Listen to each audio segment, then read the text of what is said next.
Bismillahirrahmanirrahim. Allahumma salli ala Muhammad wa ala ali Muhammad.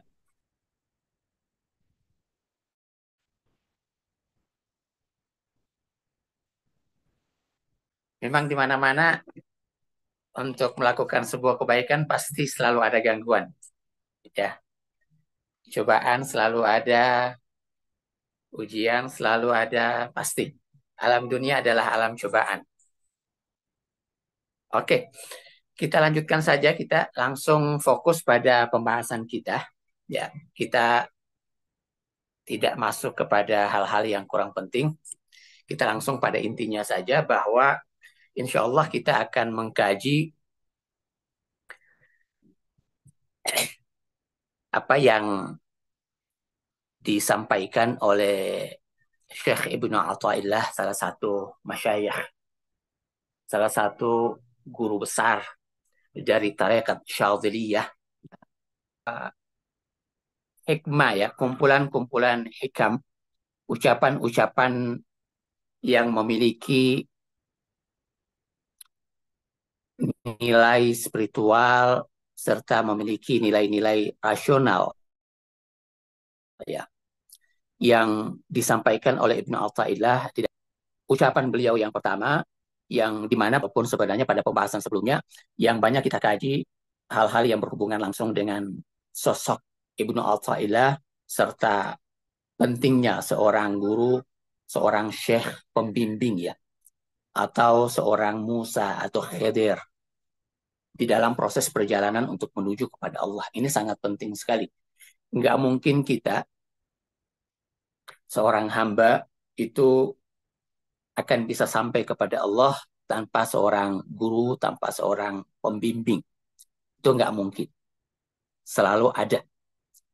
Nah, makanya di dalam tasawuf atau di dalam ilmu sir as-suluk, ilmu perjalanan untuk menuju kepada Allah, itu selalu kita butuh seorang pengingat atau seseorang yang mengambil tangan kita, kemudian kita diajak untuk berjalan untuk menuju kepada Allah. Inilah bedanya seorang guru dengan seorang ustadz atau seorang mubalik. Seorang syekh, seorang guru akan selalu berada di depan kita, di belakang kita, di samping kita. Dia selalu berada di mana saja. Dia nggak akan pernah meninggalkan seorang murid. Ibnu Athaillah di dalam buku Al-Hikam, ya, Al-Hikam, kumpulan hikam-hikam, ini beliau mengatakan bahwa min alamatil i'timad, ya, salah satu tanda-tanda, ya, min alamatil i'timad, salah satu tanda. Jadi beliau tidak menyampaikan berbagai macam tanda-tanda, tetapi hanya salah satu tanda saja, tapi sebenarnya banyak sekali tanda-tanda yang bisa kita baca, yang bisa kita fahami tentang seperti apa amal ibadah, kebaikan, perbuatan yang kita lakukan, apakah kita sudah benar-benar melakukan amal ibadah, kebaikan itu sudah karena Allah atau tidak. Karena terkadang manusia itu sering lalai, sering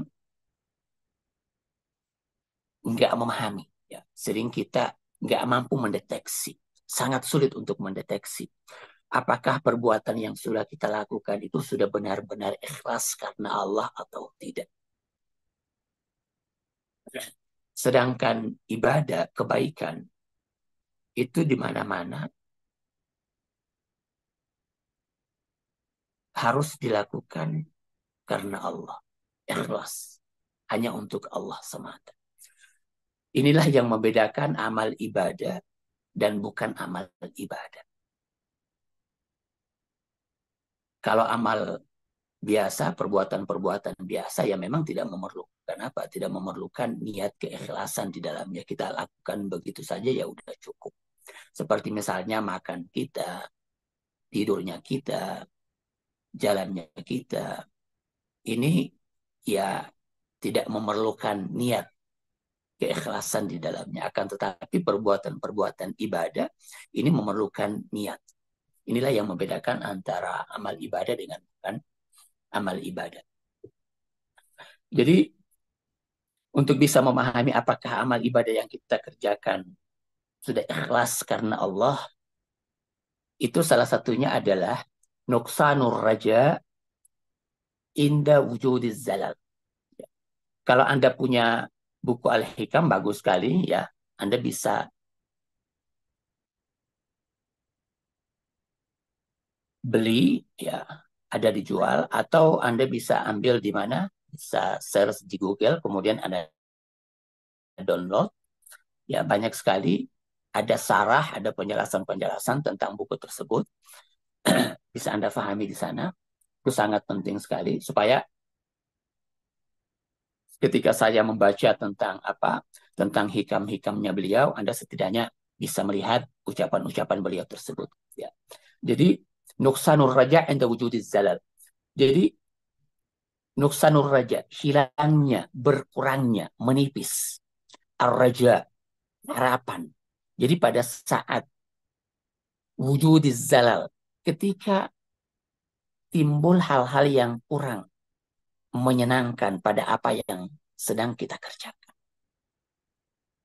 Jadi di sini kita bisa mengetahui apakah amal ibadah kita itu sudah karena Allah atau tidak. Terkadang ketika kita beramal, kita merasa bahwa amal kita itu sudah karena Allah.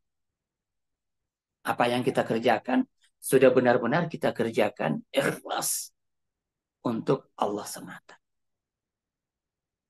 Tetapi terkadang beberapa waktu barulah kemudian kita paham, oh ternyata amal ibadah yang saya kerjakan ini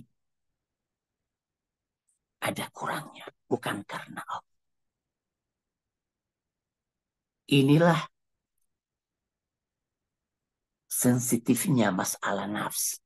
Masalah nafs ini luar biasa. Ya, keakuan ego itu sangat bahaya sekali. Makanya para kekasih Allah itu yang mereka paling takutkan itu nafs. Karena nafs itu egonya kita ini, keakuannya kita yang berhubungan langsung dengan alam dunia ini. Ini sangat sulit untuk dideteksi. Apakah dia sudah benar-benar tunduk atau tidak. Terkadang, ya, terkadang dianya itu pintar untuk apa? Pintar untuk merubah dirinya. Ya, seperti bunglon kurang lebih. Terkadang dia bisa berpura-pura, oh iya, ini kita lakukan. Dia lakukan karena Allah. Tetapi sebenarnya tidak. Makanya ada seorang kekasih Allah, seorang wali Allah, itu dia katakan bahwa saya setelah sekian tahun, beberapa tahun kemudian baru saya itu paham, ternyata sholat yang saya kerjakan itu bukan karena Allah. Itu setelah beberapa tahun loh. Kapan dianya bisa tahu? Nanti ketika apa? Ketika dianya pergi ke masjid terlambat. Karena biasanya dia sholat jamaah selalu di saf pertama. Selalu di saf pertama. Di awal dia datang. Jadi orang sudah mengetahui bahwa orangnya ini apa? Orangnya ini rajin ibadah. Nah, pada satu ketika dia terlambat datang. Ada satu dan lain hal dia terlambat datang. Pada saat itu dia berada di saf terakhir. Nah, lalu timbul di dalam hati dia hal-hal yang kurang menyenangkan. Timbul pikiran-pikiran nakal. Nanti apa kata orang? Kok tiba-tiba dianya berada di saf pertama? Apakah dia udah nggak baik lagi? Timbul ini dalam pikirannya. Nah, barulah dia kemudian paham, oh ternyata selama ini ibadah yang saya kerjakan itu bukan karena Allah. Itu banyak. Sangat sulit loh. Makanya kita terkadang di dalam apa? Di dalam proses untuk membersihkan amal itu kita dikatakan apa? Dikatakan bahwa yang harus benar-benar kita lakukan itu, lakukan amal ibadah kita itu dalam keadaan apa? Dalam keadaan diam-diam. Ini biasanya dilakukan bagi orang-orang yang baru apa? Baru pertama kali dalam proses untuk mendekatkan dirinya. Karena biasanya ya, terkadang ada orang bertanya sama kita, ya, mana yang paling afdal? Apakah mengerjakan amal ibadah, kebaikan terang-terangan atau diam-diam?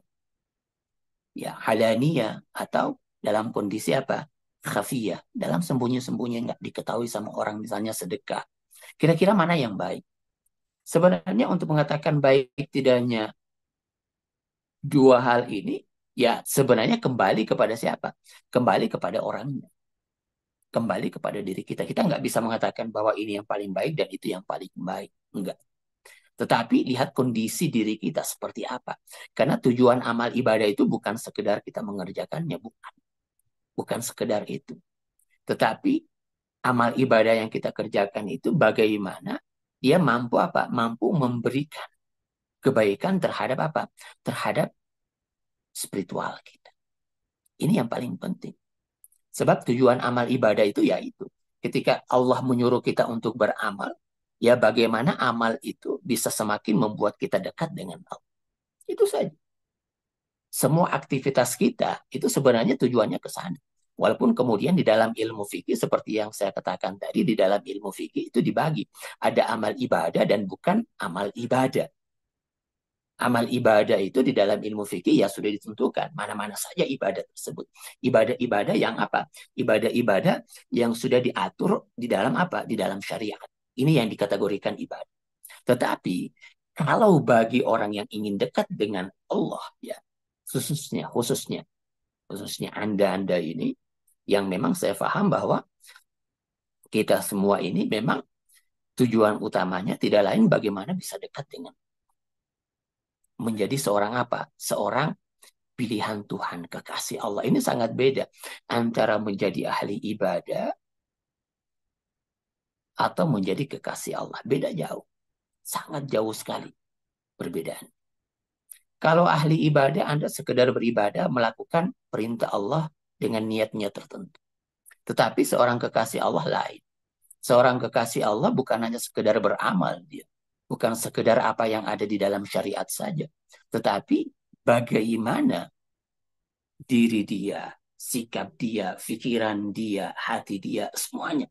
Itu betul-betul apa? Betul-betul mutawajjih, tawajjuh ilallah. Itu fokus untuk Allah semata. Itu beda jauh. Tidurnya, untuk apa dia tidur? Kenapa dia tidur? Kapan dia tidur? Ini semuanya bagi seorang apa? Bagi seorang yang ingin dekat dengan Allah, itu betul-betul apa? Betul-betul diperhatikan. Bukan hanya sholatnya, bukan hanya puasanya. Ini. Makanya di dalam salah satu hadis dari baginda Rasulullah, itu baginda mengatakan bahwa orang ikhlas itu di hadapan Allah, itu kurang lebih ada tiga apa? Ada tiga kondisi, ada tiga golongan. Ada orang ikhlas berbuat karena Allah, ya, dianya merasa bahwa dia sudah berbuat ikhlas karena Allah. Tetapi di satu sisi, dianya apa? Dianya masih punya harapan terhadap apa yang dia kerjakan. Jadi dia merasa dia melakukan itu sudah karena Allah, lillahi ta'ala dia lakukan. Tetapi di sisi lain, di amal ibadahnya dia itu masih punya apa? Punya harapan. Ada sesuatu yang ingin dia apa? Yang ingin dia raih. Ini makam apa? Ini makam pertama dari ikhlas. Udah ikhlas. Udah dikatakan ikhlas. Jadi jangan kita katakan bahwa kita beribadah sekarang ini belum ikhlas. Mungkin ikhlas, tapi pada makam pertama saja. Sudah kita kerjakan karena ibadah-ibadah tersebut. Tetapi belum berada pada derajat yang apa? derajat yang lebih tinggi lagi. Nanti Anda akan lihat derajat seperti apa itu. Kemudian kata Nabi, derajat kedua dari ikhlas itu ada orang yang beramal, yang kemudian dari amal ibadahnya dia sudah nggak punya harapan. Nggak ada harapan lagi. Nggak ada sesuatu yang dia inginkan. Apakah mau neraka, mau surga, udah nggak ada. Bukan hanya masalah dunia loh. Surga neraka dia udah nggak harapkan. Kalau yang di pertama, hal-hal yang bersifat duniawi masih ada. Seperti kita biasanya apa? Sholat duha. Kita kerjakan sholat duha udah karena Allah. Lillahi ta'ala. Niat kita lillahi ta'ala, ya Allah, hanya untuk Anda ya. Pada saat kita beramal. Tetapi di satu sisi masih ada keinginan untuk dunianya kita. Ada harapan. Kita mendapatkan apa? Keuntungan rezeki. Naik pangkat jabatan. Nah, ini tidak mengganggu keikhlasan. Untuk apa? Untuk orang-orang awam kayak kita. Lalu apakah amal ibadah seperti ini di sisi Allah itu diterima, dicatat oleh Allah? Iya, dicatat. Diterima oleh Allah. Dihitung sebagai orang yang apa? Yang sudah beramal. Udah. Kasih surga, dikasih surga untuk Anda. Jadi jangan Anda pikir bahwa orang beramal seperti itu, ya seperti kita ini, orang-orang awam, kita ini masih berada pada makam orang awam. Orang-orang biasa saja. Kelas-kelas di bawah lah, kelas-kelas 1 bisa dikatakan seperti itu. Kita belum bisa mengharap kita ini berada pada derajat apa? Derajat seperti Ibnu Athaillah, seperti Ibnu Arabi, seperti para kekasih-kekasih Allah. Apalagi Rasulullah. Enggak. Sangat jauh kita berada pada apa? Untuk berada pada posisi seperti itu. Tapi bisa kita raih. Bisa kita raih. Tapi bukan dengan harapan saja. Tetapi dengan kerja keras. Tidak mudah untuk bisa mendapatkan hal-hal seperti itu. Nah, jadi amal seperti ini biasa dikategorikan sah untuk kita kerjakan. Tapi lain kalau misalnya Anda misalnya beramal, melakukan sesuatu, lalu kemudian tujuan Anda melakukan sesuatu bukan karena Allah. Jadi muncul di dalam diri Anda, di dalam hati Anda, pikiran Anda lakukan itu bukan karena Allah. Misalnya gini, misalnya Anda sholat nih, Anda sholat, ketika Anda sholat, yang menggerakkan diri Anda untuk berdiri sholat, itu sesuatu yang lain. Bukan karena Allah. Misalnya, karena ingin dilihat sama orang. Nah, ini udah selesai batal. Tidak ada keikhlasan.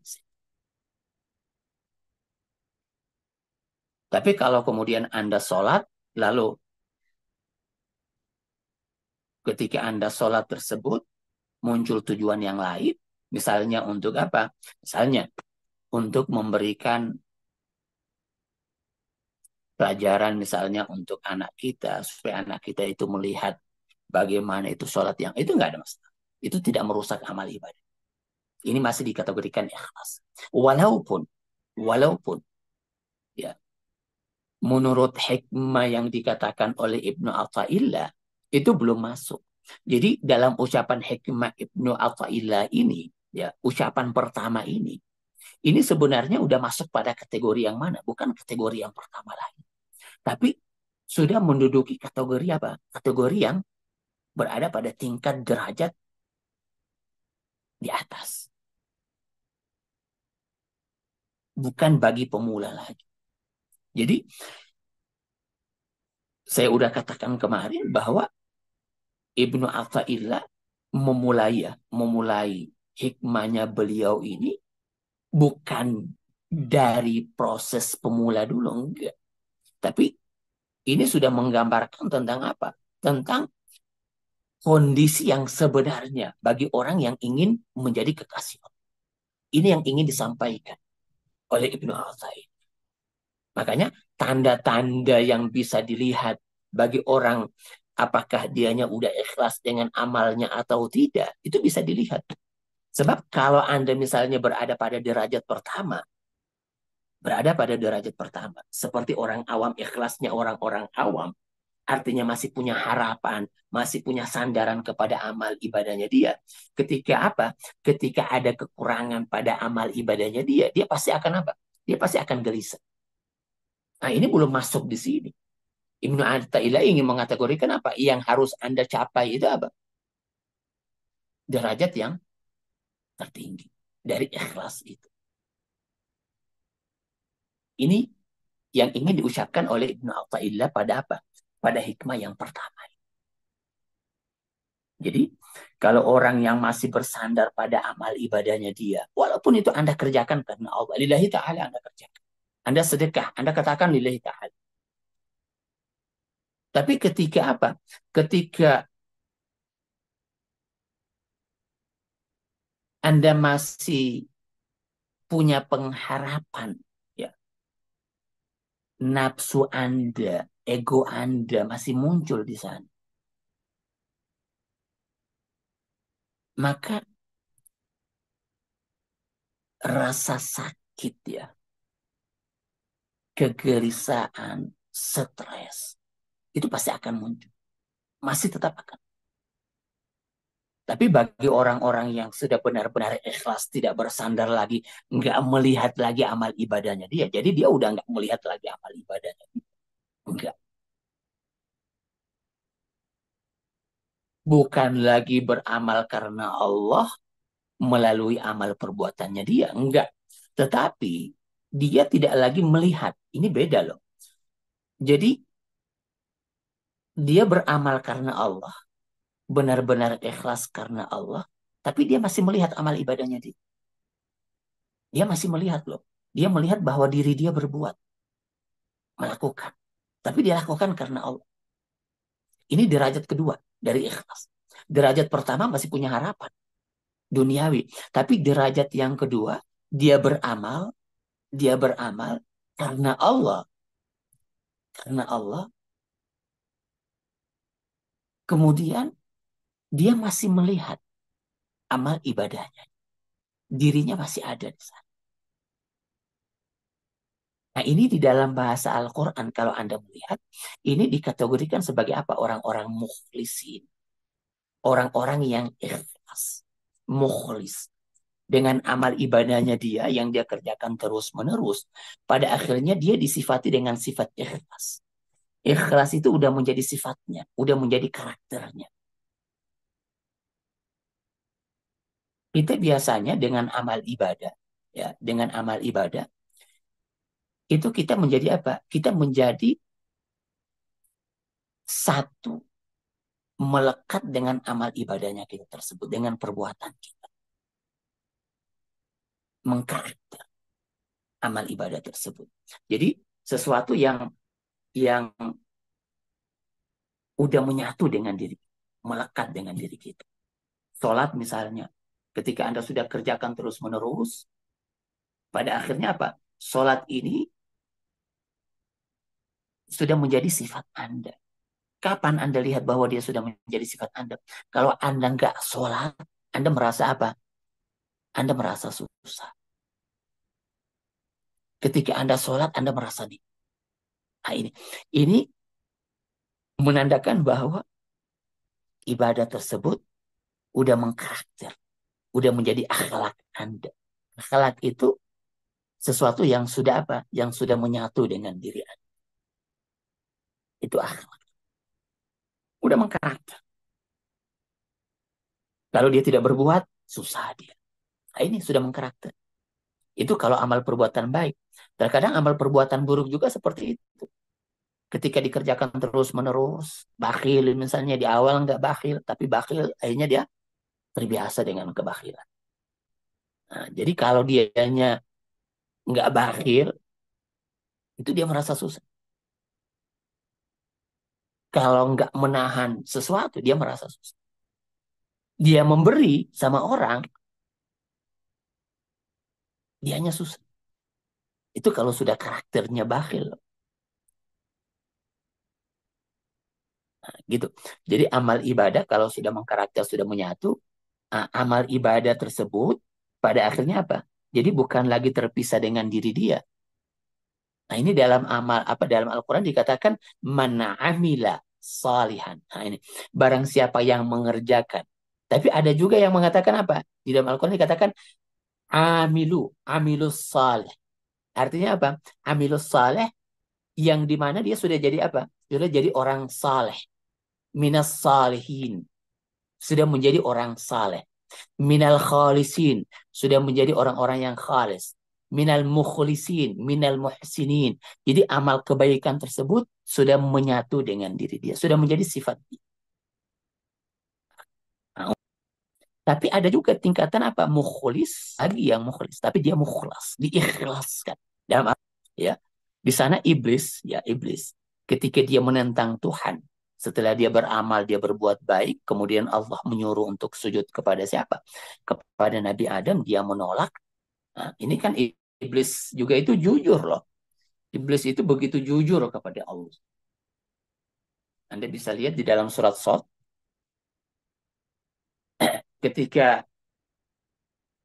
dianya menentang Allah, kemudian Allah mengatakan bahwa engkau wahai iblis minar rajim, minar rajimin, dari orang-orang yang dirajam, orang-orang yang dilaknat, orang-orang yang dijauhkan dari apa? Minal la'inin, dari rahmatnya Allah. Makanya dia apa? Dianya minta penangguhan dari Allah. Ya Allah, tangguhkan saya ya Allah. Saya akan memperlihatkan kepadamu. Ini janjinya iblis. Jadi dia melihat bahwa ini gara-gara Adam. Kemudian dia berjanji. Dianya marah kepada Adam. Kan orang seperti itu. Orang kalau udah melihat diri dia baik, bersandar pada dirinya, egonya yang dia lihat, akunya yang dia lihat, amal ibadahnya yang selalu diperhatikan, kebaikannya yang selalu dia perhatikan, itu dia nggak pernah akan bisa menerima kritik ketika dia disalahkan, ketika orang menyalahkan amal ibadahnya dia, kebaikan.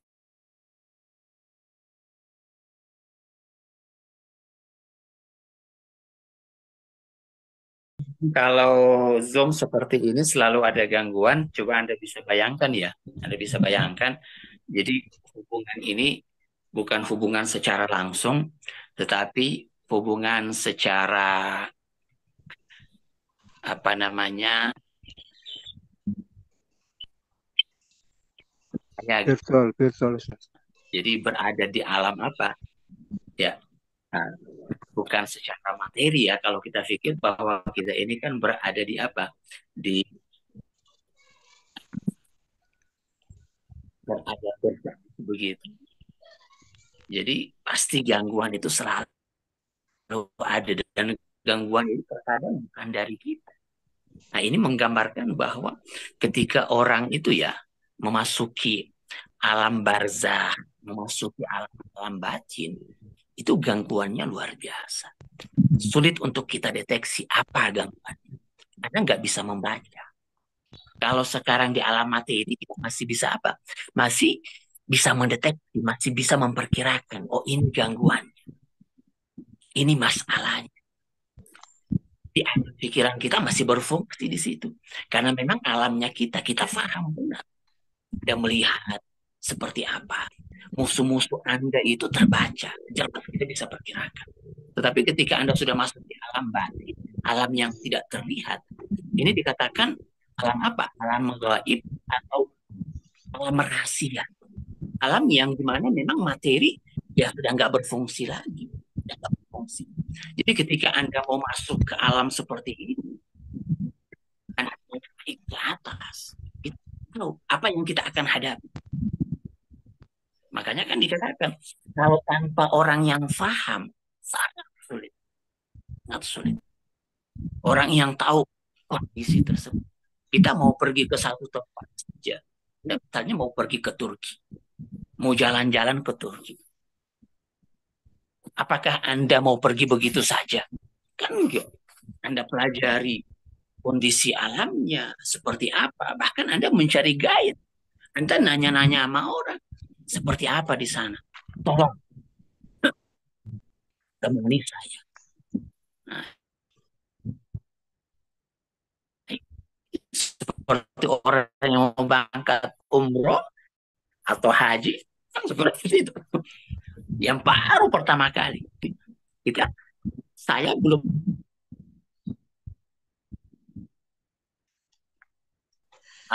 Jadi saya ingin bercerita saja ya, satu kisah untuk bisa menggambarkan seperti apa diri kita. Kita dengan belajar, ya, dengan belajar buku seperti ini, buku-buku yang menceritakan tentang masalah alam batin. Tidak lain, ini sebenarnya sedang berusaha untuk memahamkan kita tentang diri kita. Sebenarnya itu tujuannya. Anda dengan belajar ilmu al-hikam, dengan belajar Ihya Ulumuddin, dengan belajar ilmu Awsaful Ahsan, apa saja yang berhubungan dengan masalah apa? Dengan masalah-masalah ilmu suluk, ilmu tarekat yang ingin disampaikan di sana. Itu tentang siapa kita. Itu tujuannya. Karena dengan Anda mengenal diri kita, Anda akan sampai kepada kita akan tahu semuanya. Sebab Allah itu menyimpan ya. Saya menggunakan kata menyimpan dirinya di dalam wujud kita. Jadi kalau kita ingin memahami bagaimana ini Allah, karena nggak ada mustahil seorang hamba itu nggak ingin tahu Tuhannya. Mustahil. Kegelisahan yang paling besar yang kita alami sekarang ini, karena memang pada hakikatnya itu kita belum memahami, belum mampu menggapai, belum mampu meraih hakikat Tuhan. Itu kegelisahan kita. Jadi sekarang ini, ya, jadi apa yang terlihat di dalam apa? Di dalam kondisi batin kita yang tergambar di alam luar kita. Stres, susah, frustasi. Ini sebenarnya menggambarkan apa? Menggambarkan bahwa kita belum sampai kepada. Belum sampai.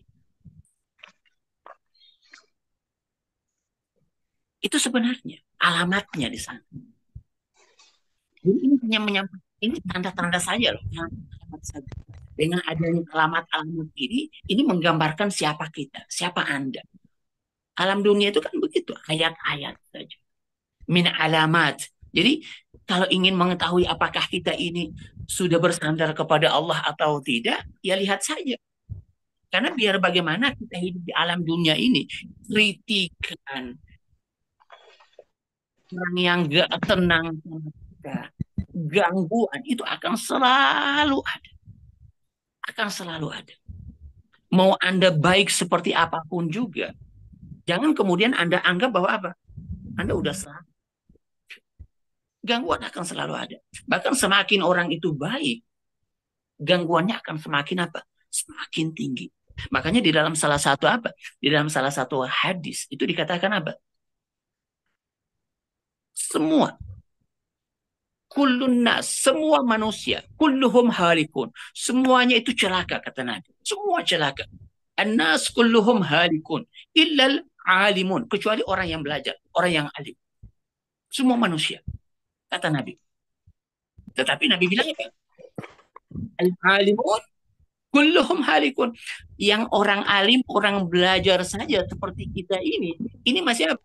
Masih bisa celaka. Hati-hati Anda. Hati-hati. Sebab hukumannya orang yang tahu dengan orang yang nggak tahu itu berbeda. Sangat jauh berbeda. Anda tahu sesuatu, kemudian Anda masih tetap melakukannya. Nah, hati-hati. Makanya kenapa para nabi itu tegurannya besar. Tegurannya itu kita lagi sentilan. Kalau kita ini masih sentilan-sentilan. Masih kerikil-kerikil yang dilemparkan ke kita. Ketika ditanya, ini kerikil-kerikil aja. Tapi kerikil, terkadang debu ya, belum kerikil, debu. Jadi masalah-masalah yang kita hadapi sekarang ini masih debu-debu aja, belum kering gitu. Kalau para nabi itu, oh masya Allah, itu bongkahan batu itu yang dilemparkan kepada mereka, tapi mereka masih kuat. Allah tidak bisa. Itu mengecek keikhlasan. Ibrahim, apakah ente udah ikhlas atau bertandar pada amal ente? Itu Allah ingin Allah ingin memperlihatkan alamat udah seperti apa diri anda. Diminta Nabi Ismail diberi pasti tidak pasti untuk melihat seperti apa. Terkadang kita tidak akan mencari pembenaran, nggak mungkin kita itu banyak. Kenapa? Karena kita menghadapi sesuatu masih menggunakan alam pikir. Kita belum berada pada proses apa? Proses naik ke atas. Orang kalau sudah naik, pasti kondisinya berbeda dengan orang orang yang berada di bawah. Kalau orang yang sudah berjalan, makanya kenapa saya bilang kita ini belum berjalan, mempersiapkan diri saja belum. Mempersiapkan diri aja. Orang kalau memang sudah benar-benar ya menganggap bahwa diri dia orang yang ingin berjalan menuju kepada Allah, maka akan terlihat keluarnya seperti apa. Anda kalau misalnya mau pergi ke satu tempat, Anda sudah mulai apa? Anda mulai menyiapkan diri Anda. Anda udah ambil udah rapikan semua baju, barang-barangnya Anda. Tanda-tanda Anda mau apa? Mau berangkat. Apa kita sudah seperti itu? Ketika Anda udah tahu, ya Allah, ya Allah, Engkaulah tujuanku. Lillahi ta'ala untukmu. Orang lihat kamu seperti apa? Apakah memang kamu sudah memperlihatkan untuk Allah atau tidak? Tidak akan terlihat. Kalau sekarang itu kan belum ada. Saya terkadang, mohon maaf ya, heran. Bagi orang ya, mohon maaf ya, tapi memang harus disampaikan. Bagi orang-orang yang katakanlah berniat untuk Allah, bukan hanya sekedar beramal, berniat untuk Allah. Jadi dia mengkhususkan dirinya untuk dirinya, dia bahkan dirinya. Inna salat ini kan, Anda setiap hari baca itu loh. Iftitah, doa iftitah pembuka. Jadi sebelum Anda masuk sholat, iftitah. Artinya apa? Artinya Anda ingin benar-benar mengingatkan diri Anda. Dengan doa iftitah itu, Anda mau disadarkan. Alarm, pengingat yang sedang Anda mau lakukan. Proses mau berjalan. Mi'raj. Iftitah dimulai. Diingatkan, inna sholat. Ini sholat yang kamu akan lakukan untuk apa? Untuk siapa? Salati, wa musuki, wa mahyai, wa mamati. Semua. Ini membedakan. Anda sudah melihat diri Anda milik Allah. Anda persembahkan, ya Allah, milik saya. Untuk berarti dirimu pun engkau persembahkan. Yang nggak ada lagi jarak dirimu. Berarti apa? Berarti di sini semua aktivitas kita ibadah. Jadi kita tidak membedakan. Kalau ini yang saya katakan terjaluk ibadah mana amal kadang dia makan dianggap bukan ibadah, makan aja deh. Yang lihat bahwa apa? Bahwa dirinya untuk Allah, nggak bisa dia makan kemudian apa? Ini tidak bertujuan untuk kita, nggak bisa, haram loh. Ini yang membedakan. Jadi aktivitas Anda harus Anda lakukan untuk Allah. Langkah kaki Anda, kemana Anda melangkah, untuk siapa Anda melangkah, untuk siapa Anda berbuat. Itu belum berbicara hati. Baru berbicara amal. Hati, ya Allah, berat lagi. Apakah hati Anda ini untuk siapa? Sudah kemana? Makanya Allah bilang hati itu apa? Haramnya aku. Kata Allah. Al-qalbu haram Allah. Haramnya aku itu haramnya. Artinya apa? Haramnya Allah, kehormatnya Allah. Kehormatan Allah itu kalbu. Jadi kalau misalnya kehormatan Allah, kemudian ada sesuatu hal yang lain masuk ke sana, artinya kita sudah menjatuhkan kehormatan Allah. Makanya saya heran ketika Baitullah dikatakan adalah haramnya Allah. Bagaimana kemudian Anda memasukkan sesuatu selain Allah di sana? Lucu itu. Terkadang, Masya Allah, bingung. Kita belum berbicara tentang surga dan neraka ini. Baru berbicara pada makam derajat ikhlas pertama. Derajat ikhlas pertama aja terkadang kita udah sulit. Sulit loh.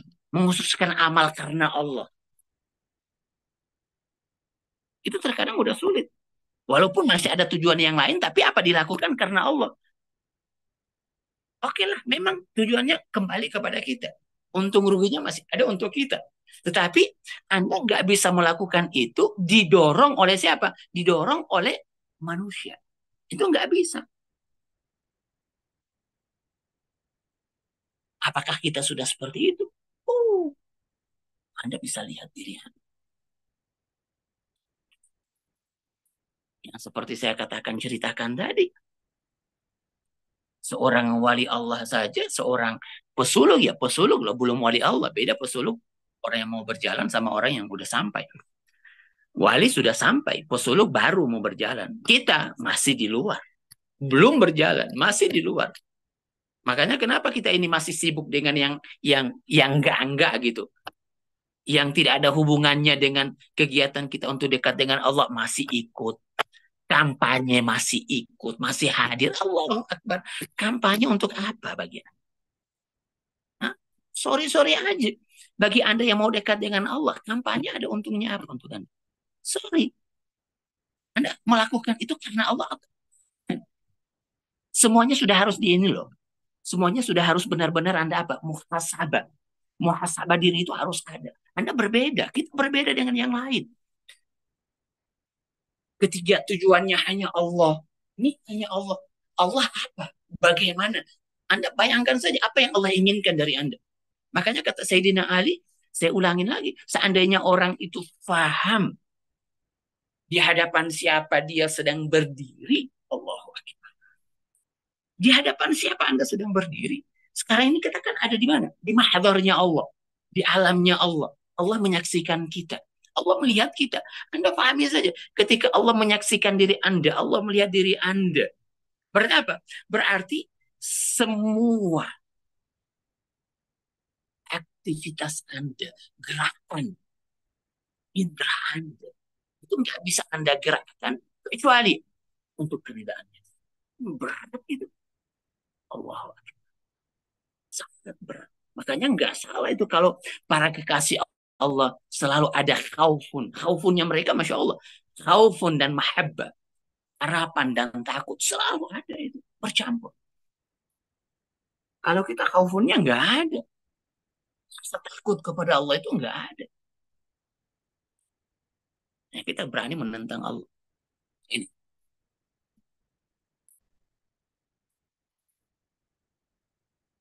Nah, jadi itu harus berbeda loh. Harus berbeda. Jadi min alamat. Jadi salah satu tanda bahwa amal ibadah yang kita lakukan ini sudah benar-benar kita lakukan karena Allah. Karena Allah. Apa? Anda udah nggak susah dengan apa? Dengan ucapannya orang. Udah nggak susah Anda. Kondisi yang ada di luar itu udah nggak lagi Anda perhatikan. Orang mau ngomong apa kepada Anda dengan amal ibadah Anda, mau dikritik Anda nggak susah. Selama Anda tahu bahwa itu amal baik, Anda kerja. Nah, kadang kan kita begitu. Selalu kita tunggu respon dari orang. Reaksi orang selalu apa? Selalu jadi harapan kita. Oh, apa yang saya sampaikan ini kira-kira bagus atau enggak? Kita nanya sama orang. Dipuji kita senang. Dilihat sama orang kita senang. Seperti ada cerita seorang yang ingin gitu, yang ingin menjadi apa? Kekasih Allah. Katakanlah seperti kita. Tapi dia ini susah benar untuk bisa apa? Memfokuskan, mengikhlaskan hati, amal ibadahnya dia karena Allah. Susah benar. Pokoknya kalau sudah di tengah-tengah orang, susah dia. Akhirnya apa? Karena dianya benar-benar ingin dekat dengan Allah, dia bilang harus ada cara yang harus saya lakukan. Dia hanya menjauh dari orang. Dia pergi ke tempat yang tidak dilihat sama orang. Untuk beberapa hari dia menjauh dari situ, berhalwat. Di sana dia beramal. Setengah malam, tempat yang sunyi. Nggak ada orang. Pas setengah malam, hujan turun, dia lagi sholat tahajud. Itu. Lagi sholat tahajud. Tiba-tiba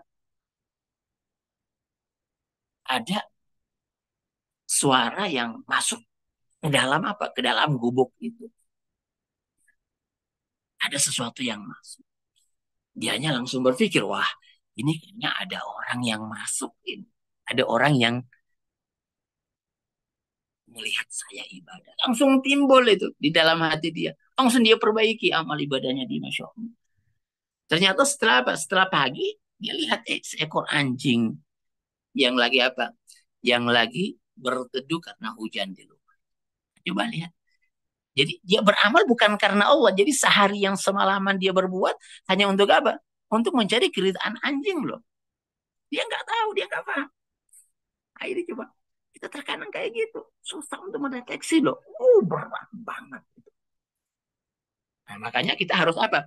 Kita harus selalu selalu memiliki timbangan. Selalu melihat amal ibadahnya kita. Timbangan itu harus kita selalu bawa kemana-mana. Ini amal ibadahnya kita bisa dilihat. Karena Allah enggak. Lihat timbangannya Anda taruhin di situ. Bukan timbangan ini ya. Bukan timbangan yang ada di luar tuh. Bukan.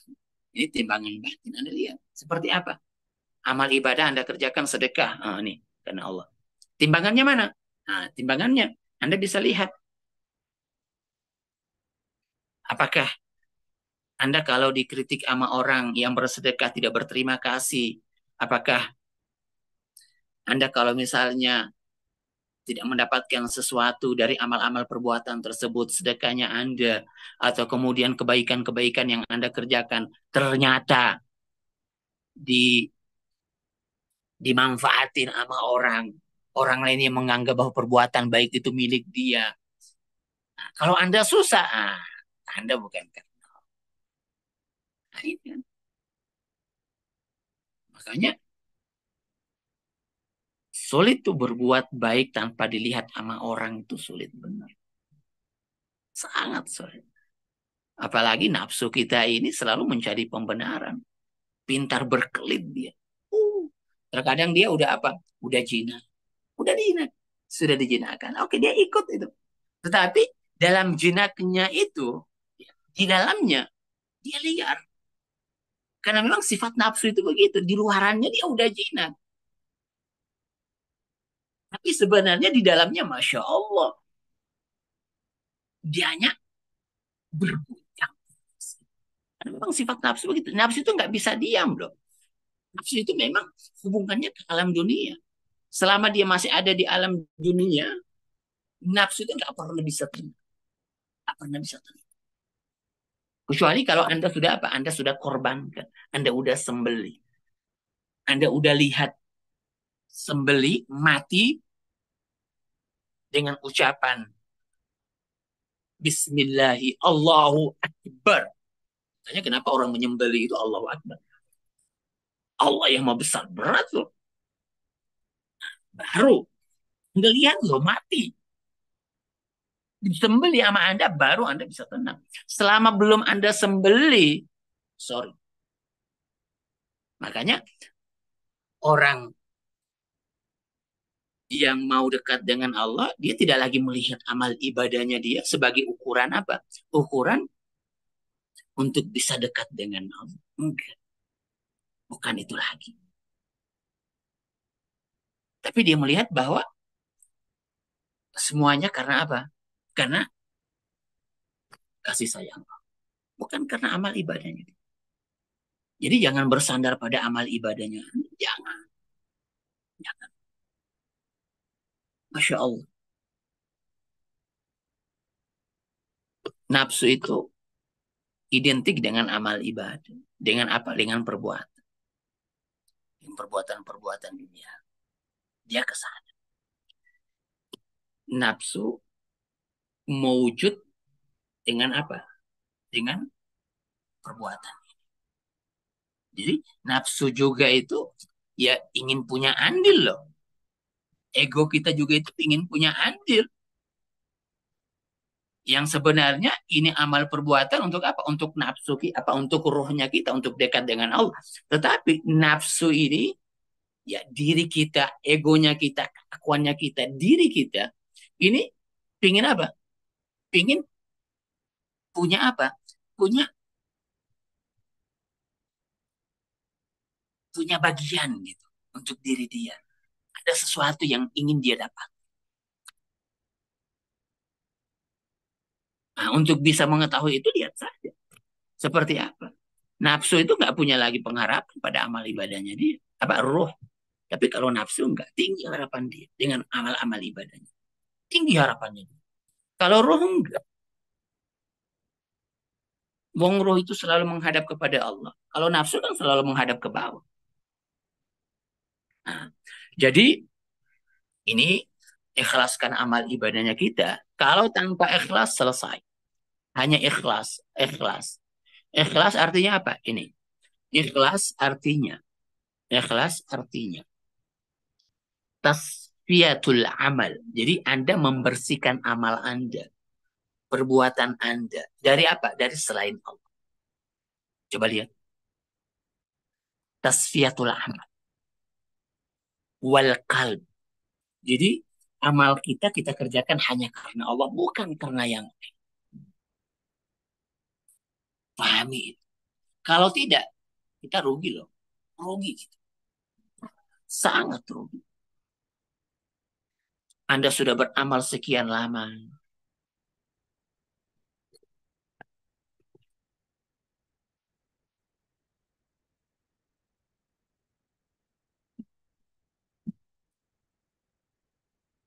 Halo?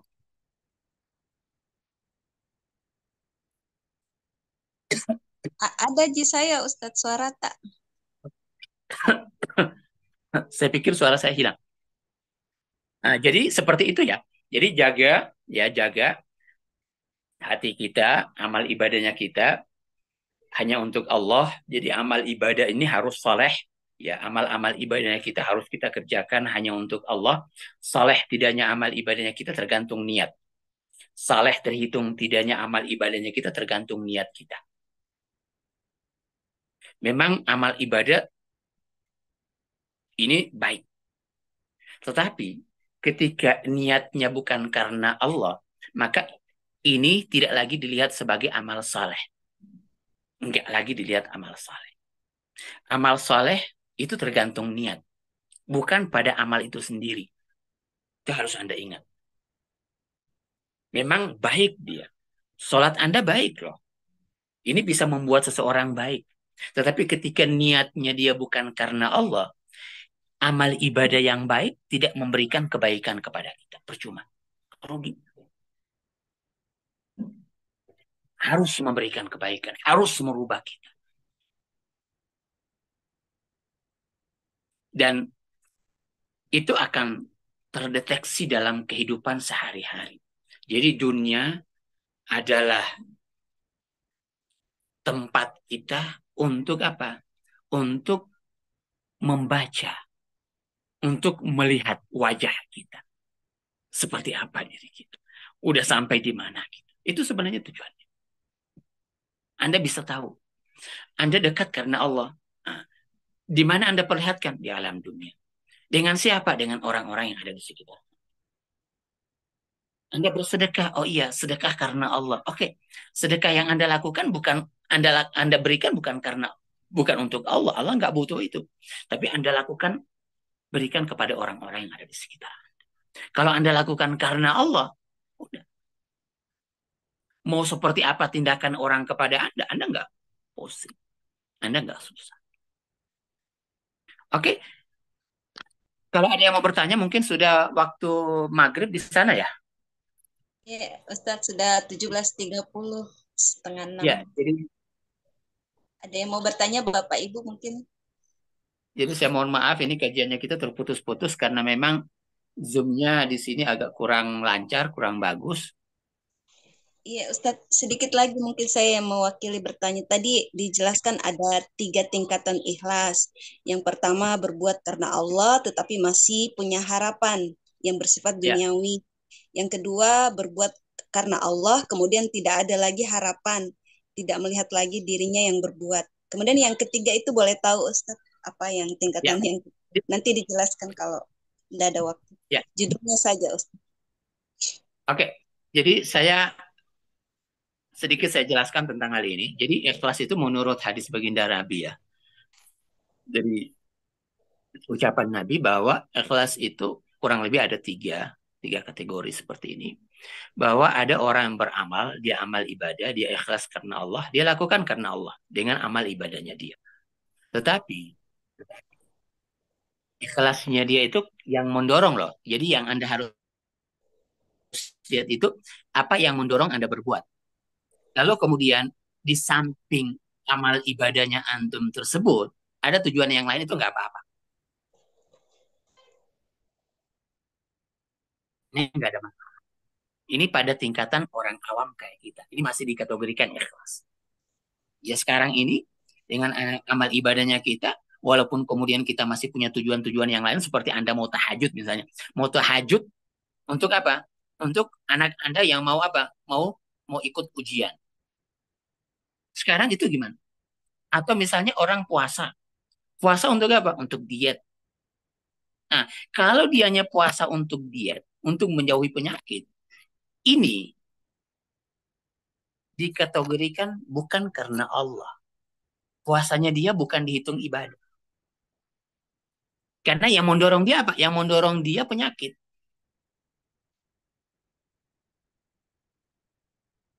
Atau yang membangunkan dianya tahajud apa? Nah ini. Yang mendorong Anda. Ini harus Anda ingat. Hati-hati. Tapi kalau misalnya Anda bangun, ya Allah saya mau tahajud nih karena Allah. Mungkin memang yang mendorong Anda di awal-awal, oh iya. Tapi ketika Anda sudah mendirikan sholat, jangan karena itu. Nah ini. Jangan karena anak Anda yang mau ikut ujian. Tapi harus benar-benar karena apa? Karena Allah. Tapi di sisi lain, oke. Untuk kelulusan anak Anda.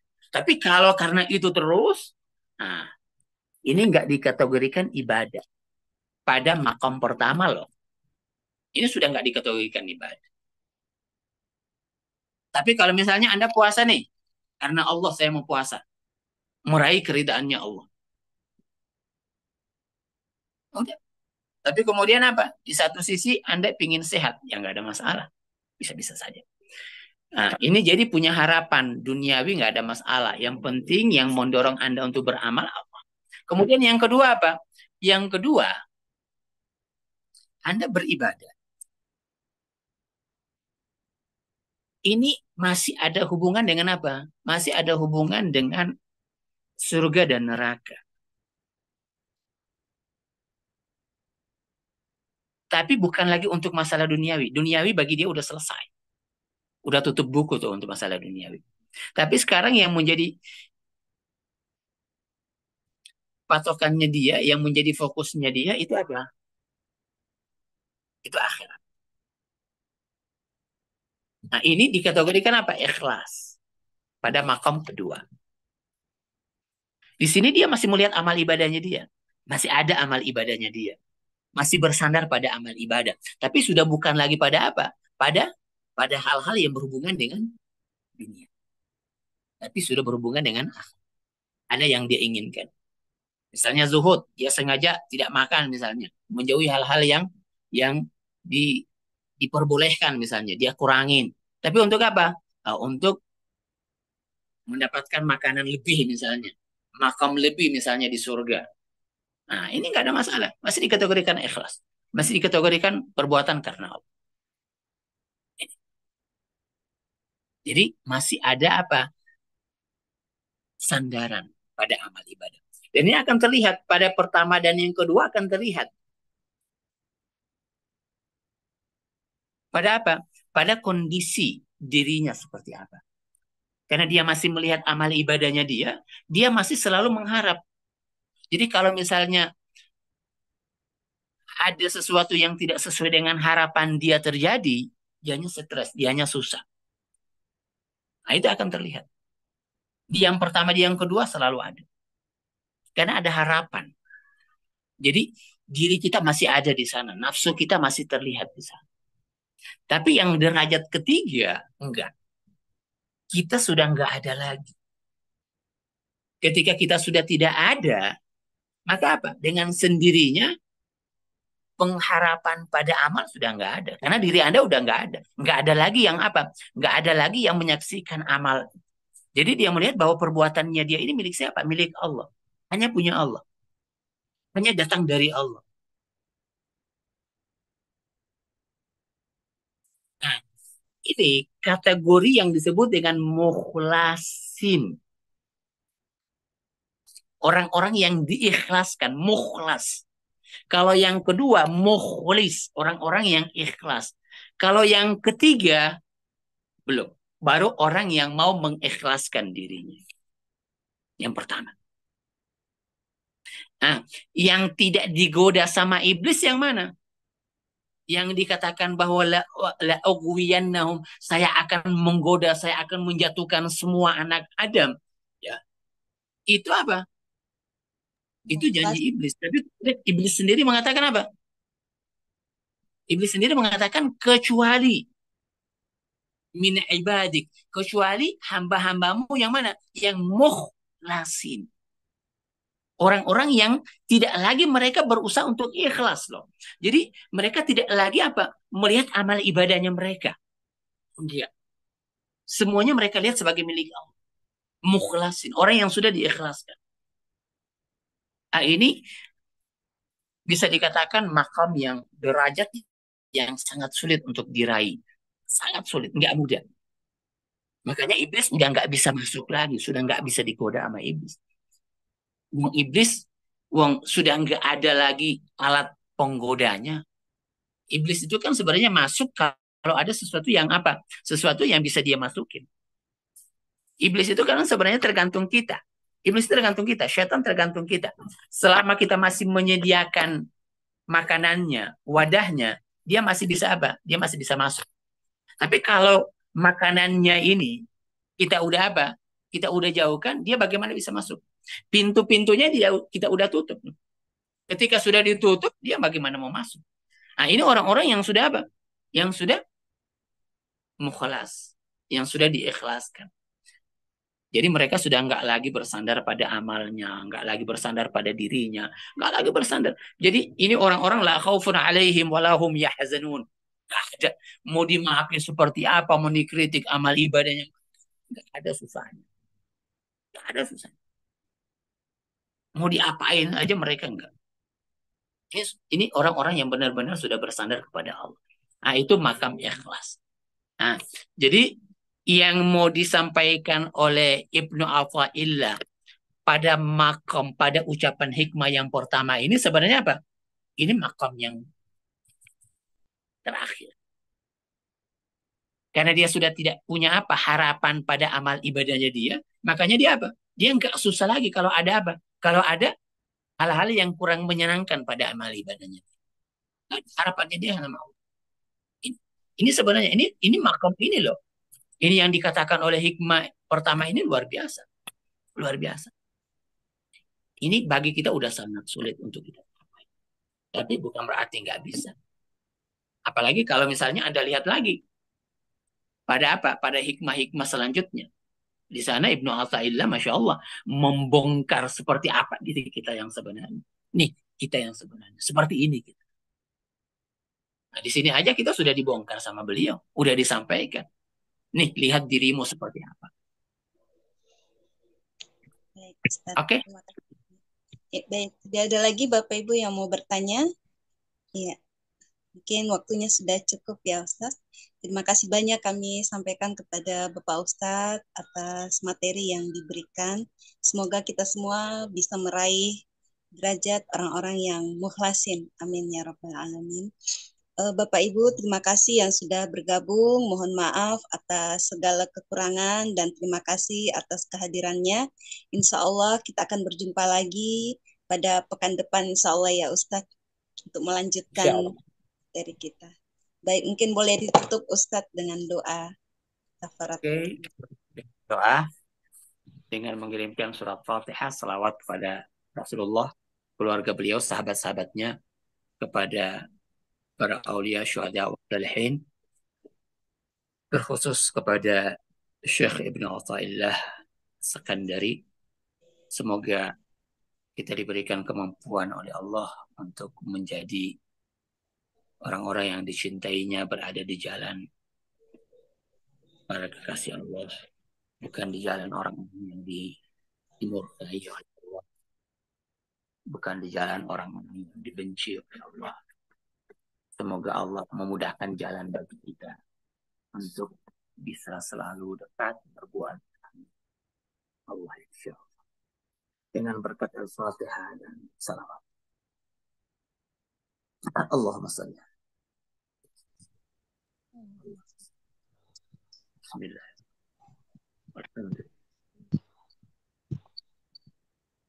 Iya.